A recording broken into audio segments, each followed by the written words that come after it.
Assalamu alaikum meine Lieben, willkommen zu meinem neuen Video. Heute gibt es wieder etwas pakistanisch-indisches und zwar kochen wir heute Hackfleischbällchen mit Kichererbsen auf indisch-pakistanische Art. Das kann man auch auf türkische Art kochen, aber wir kochen das heute auf indische Art. Ja, und ihr seht, wie lecker das aussieht, mashallah, und so lecker schmeckt das auch und das ist relativ einfach zuzubereiten.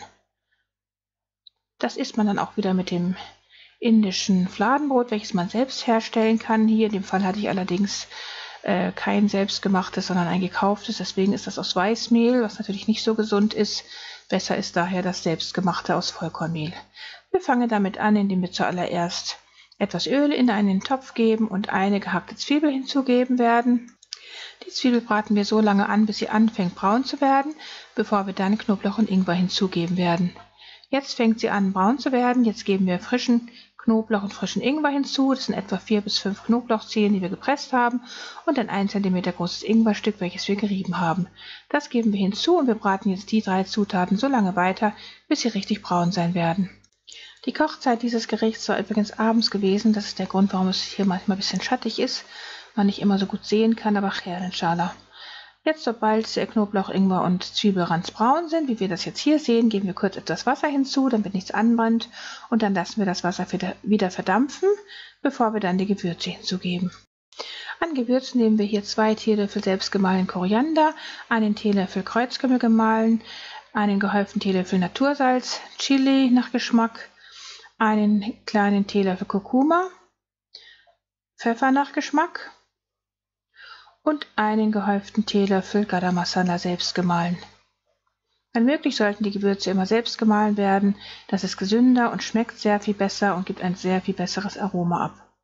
Die Gewürze geben wir jetzt hinzu, wie wir sehen, braten die kurz eine Weile mit an, damit sie ihr Aroma entfalten können, und werden dann eine Viertelpackung passierte Tomaten hinzugeben, also 125 Gramm. Das tun wir jetzt hier. Die war gefroren und deswegen müssen wir die kurz erstmal auftauen. Wir vermischen die passierten Tomaten dann gut mit den Gewürzen und geben dann etwa 200 Milliliter Wasser hinzu und werden jetzt das Ganze pürieren, damit man diese Zwiebeln und Knoblauch und Ingwer nicht in der Soße herumschwimmen sieht. Das sieht dann einfach schöner fürs Auge aus. So, und dann werden wir auch schon die Hackfleischbällchen hinzugeben. Die hatte ich jetzt hier schon gefroren. Die hatte ich schon mal vorher gebraten. Und wie ich diese Hackfleischbällchen zubereite, dazu schicke ich euch einen Link. Dieses Video hatten wir schon mal gedreht. Geben noch etwas Wasser hinzu, also insgesamt etwa 300 Milliliter Wasser. Und dann geben wir dieses Methi hinzu, diesen getrockneten Boxhornklee. Der gibt dem Ganzen ein sehr leckeres Aroma, mashallah. Also dieses Gewürz gibt man immer zu Hackfleischgerichten und auch zu vegetarischen Gerichten hinzu. Ja, und jetzt lassen wir die Hackfleischbällchen etwa eine halbe Stunde lang köcheln, damit sie auch innen drin richtig gar sein werden, und dann geben wir vorgekochte, also fertig gekochte Kichererbsen hinzu. Und dann lassen wir das Ganze jetzt nur noch mal 5 Minuten kurz köcheln, damit auch die Kichererbsen den Geschmack der Soße aufnehmen, und dann können wir das leckere Gericht auch schon servieren. Dazu geben wir dann ein paar Schöpfkellen auf den Teller, und hier natürlich der Vorführeffekt. Haben wir schön gekleckert.